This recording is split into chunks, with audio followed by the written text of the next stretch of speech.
Billing errors can be frustrating, but resolving them quickly is essential for smooth operations.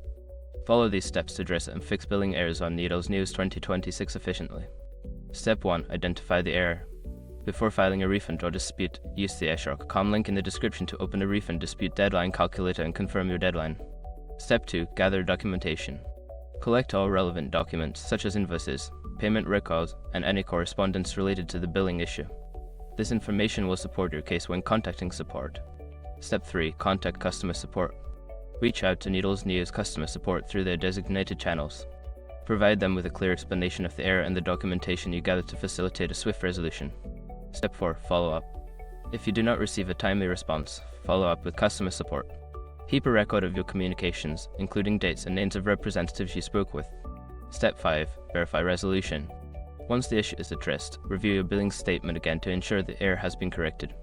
Confirm that all charges and payments are accurately reflected. By following these steps, you can effectively resolve billing errors on Needles News 2026 and maintain accurate financial records.